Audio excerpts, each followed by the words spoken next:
dhismayaasha dabaqyada dhaadheer iyo horumarka ballaaran ee ka taaba qaaday magaalada Burco ayaa ahaa muddooyinkii u dambeeyay mid isa soo tarayay kaasi oo la dareemayo horumarka ka hirgalay magaalada Burco. Waxa magaalada Burco haatan ay noqotay mid soo jiidasho leh isla markaasina ay buux dhaafiyeen dhismayaasha dabaqyada sida casriga loo dhisay ee maalinba maalinta ka dambaysa laga hirgelinayo gudaha magaalada. Dhaqaaluhu waa kaalinta koowaad ee ka qayb qaadata horumarka iyo bilicda isla markaana ay ku lamaan tahay nabadda oo alle ku galaday guud ahaan geeyiga Soomaaliland. Waxa iyaduna arrintan barbar socota fidida ganacsiga iyo horumarka ganacsatada kala duwan magaalada Burco iyadoo ay soo badanayaan shirkadaha gaarka loo leeyahay kuwaas oo qayb ka kor u kaca dhaqaalaha iyo shaqo abuurka bulshada. Waa kuwan qaar ka mid ah ganacsatada magaalada Burco ka waramaya kor u kaca ganacsiga iyo shaqo abuurka iyo sidoo kale saameynta dhalinyaradu ku leedahay sidii uu ballaaday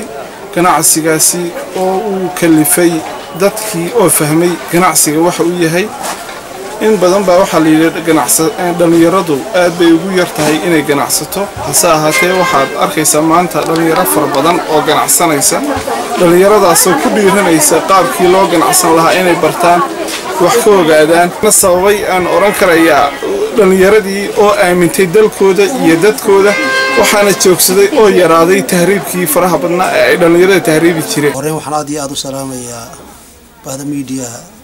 Royal TV ganacsiga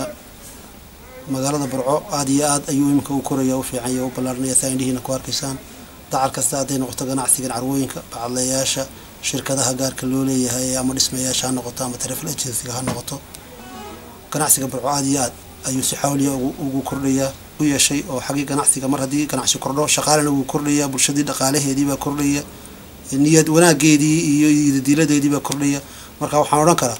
shaqo abuur badan ayaa shirkadahan ganacsiga magaalada Burco ka abuuran ay soo kordhiyeen mar hadii ganacsiga sidan u ballaaday taariibkiina uu yaraanaya dhalinyaradu taariibka ka yaraanaya ayaa filay bulshada kala duwan ayaa kamid ah sababaha keenay kor u kaca bilicda iyo sidoo kale kobaca dhaqaalaha dhalinyaradu waa kaalinta ugu ballaaran ee bulshada haddaba shaqo abuurka loo sameeyo daayirta ayaa soo badanaya marka loo eego muddooyinkii hore waxaanay haatan kamid yihiin ganacsatada abuuraya shaqooyinka kala gedisan barsaab ku-xigeenka gobolka Togdheer ayaa iftiimiyay sida ay saameynta dhalinyaradu ugu leedahay kobaca dhaqaalaha iyo sida ay muhiim u tahay shaqo abuur loo sameeyo daayirta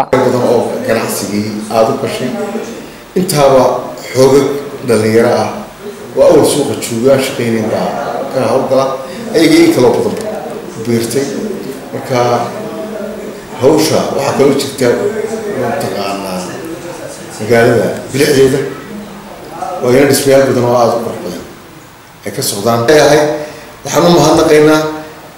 بعمشك فرا بدل له إيش اللي يرضى فرا بدل له تهريب راي شقي قليل وحنا اللي بعمشك هذا أصلاحيه ونود عيننا ونود أنا عادي أدبر ونود عيننا كسي وضعنا هلكا si kastaba ha ahaatee kor u kaca bilicda ganacsiga iyo kobaca dhaqaalaha ayaa waxa saameyn weyn ku leh bulshada gobolka Togdheer waqtigan u jeestay dhanka horumarka. Maxamed Xuseen Ismaaciil Maxamed Mooto, telefishinka caalamiga Royal TV magaalada Burco.